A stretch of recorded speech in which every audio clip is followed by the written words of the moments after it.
Babam qonaqlıqda hamının içində evini mənə vəsiyyət edəcəyini demişdi. Kişi rəhmətə gedəndən sonra evin o qədər sahibi çıxdı ki, Sadəcə dedi sənə vəsiyyət eləyir. Vəssalam. aha, başqa nə ola bilər ki? O boyda kişi söz verib.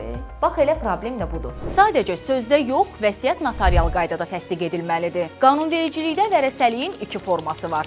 Qanun üzrə vərəsəlik və vəsiyyət üzrə vərəsəlik. Biz ikincidən danışırıq. Vəsiyyətnamənin nümayəndə vasitəsilə tərtibinə yol verilmir. Yalnız ərlə arvad qarşılıqlı vərəsəlik haqqında birgə vəsiyyətnamə tərtib eləyə bilərlər. Sübut edilməlidir ki, yazı miras qoyanın özü tərəfindən yazılıb. Əgər vəsiyyət eləyən hər hansı səbəbdən vəsiyyətnaməni özü imzalaya bilmirsə, onun xahişi ilə başqa fiziki şəxs imzalaya bilər. Bu zaman vəsiyyət eləyənin hansı səbəbdən vəsiyyətnaməni imzalaya bilmədiyi göstərilməlidir. Vəsiyyət edən qanun üzrə vərəsələrdən birini, bir neçəsini və ya hamısını vəsiyyətnamə ilə mirasdan məhrum eləyə bilər və bunu əsaslandırmağa borclu deyildir.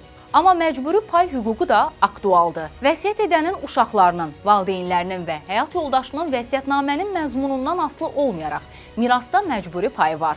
Bu pay qanun üzrə vərəsəlik zamanı onlara çatası payın yarısını təşkil etməlidir. Bu məcburi paydır. Vəsiyyət edən vəsiyyətnamədə bütün əmlakını bir uşağına vəsiyyət eləyibsə, digər uşaqların ixtiyarı var ki, əmlakı əldə edən vərəsədən həmin mirasdakı məcburi payını alsın. Yazın görək, sizə kimlə nə miras qalıb? Bu kimi maraqlı məlumatlar və videolar üçün kanalımıza abunə olub bizi izləməyi unutmayın.